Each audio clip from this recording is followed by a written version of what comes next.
just watched the tape in my dad's old video camera. I shouldn't have moved back into my childhood home with my wife and son. I've been sitting on this one for a bit, and I finally want to share it. This comes from r/sleep, which if you don't know is where people share their real horror experiences. I saw a comment that was eerily similar to this. My wife, Asha, and my son, Finley, are packing their bags as I type this. They think I've lost my mind, and I'll let them keep that thought because they sure as hell aren't ever watching this tape for themselves. Of course, I'm not sure that'll protect them from the thing I've just seen in the recording. And outside the recording, my father committed suicide on my 7th birthday, so there are blank spots in my memory bank. My memory only started working again once I moved out of my childhood home, in fact. I've been told this is normal. I've been told the black squall, that loud shroud of a storm ever raging in my brain, is a coping mechanism for trauma. I've been told that the memories aren't necessarily gone and may well be gated by my mind. I think the tape just unlatched that gate. My mother died last year, leaving me the family home in her will. Finley was eager to live at Grandma's old house, perhaps to hold on to the last piece of her, so I agreed, because I didn't know about the things in that tape, or I didn't remember.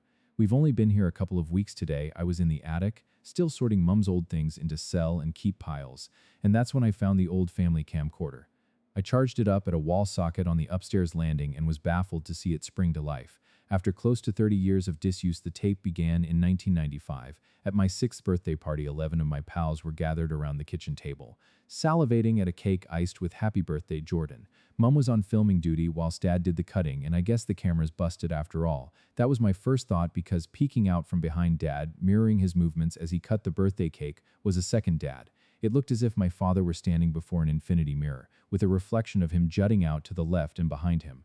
I imagined there might be a third Dad after that, and a fourth, and so on, but there were only two, one behind the other. The duplicating effect had to be a glitch. After all, the camera had been lounging in a cardboard box for decades, dressing itself in dust while its insides rusted.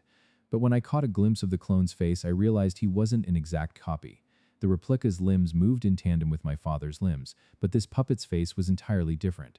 It was scrunched up, and not in a human way, but like waste paper. The flesh folds were too heavy and unnatural and quite frankly impossible.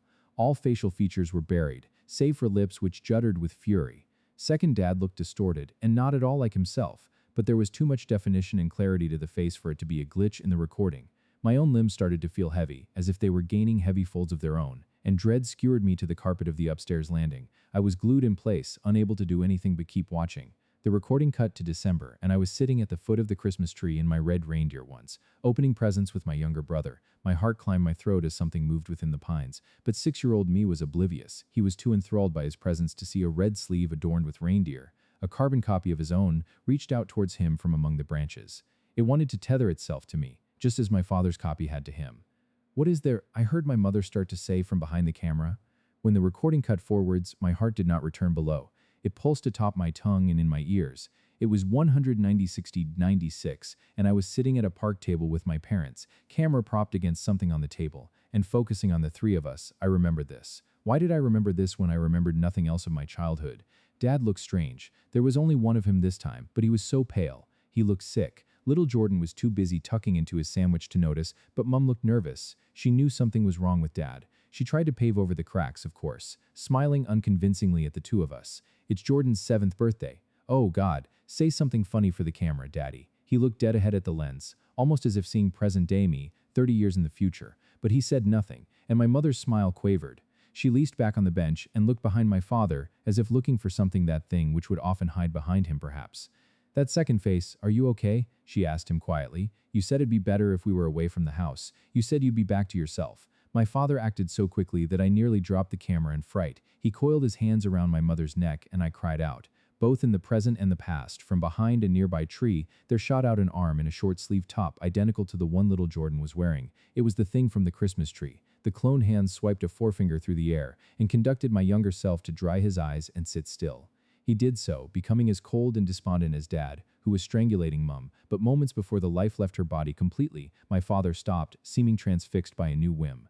I know why I remember this. He got to his feet, and my mother reached across to take younger me in her near-limp arms. Then my father rummaged about in the picnic basket and produced a kitchen knife he had presumably brought to cut the cake. He didn't use it on the cake, or on Mum, or on little Jordan. He took it to his own neck. I dropped the camera, and there came weight on my shoulders, arms back, and legs. But it was not a weight that could be shaken free. Even as I rose to my feet, I could feel something pulling me back down, something that had been lurking just over my shoulder ever since I moved Asha and Finley into my childhood home, something I had forgotten from those foggy days of my youth before I moved out. Before I moved out, I realized too late that my family wasn't safe here. I turned to look at the mirror hanging on the wall behind me and looked, as I had with my father, into the beginnings of infinity. Just over my shoulder, to the right there, stood a copy of me with a scrunched-up face. I didn't remember it ever sticking this heavily to me before, but then I didn't remember much of anything from my youth. I opened my mouth to scream, but the thing's hand clamped over my mouth, and there followed scalding pain as Second Jordan mashed its clay-like skin into my own, attempting to become one with me. I tugged at the hand and cried out, stumbling across the upstairs landing just as Finley emerged at the bottom of the staircase. Just like that, the clone of me vanished, but I know what I saw in my 10-year-old boy's eyes. Terror. He must have glimpsed, maybe for less than a moment, something over my shoulder. "Dad, what was—" "Pack your things," I interrupted, lower half of my face still burning from that thing's grip. "Now, that brings us here." I'm slouching heavily in the open front doorway, one foot already over the threshold and hurrying my family along. I'm struggling to breathe here. We need to get out. My wife has been questioning the second-degree burns around my mouth, but there's no way to explain it to her, and my boy just keeps giving me the most haunted looks. I just have to get him and his mother away from here. Hopefully that thing will unglue from me as soon as we're far enough away, just as it did when I moved out as a boy. My head will clear, and that'll be the end of it. I won't end up like my father. Alright, that wraps it up. See you next time.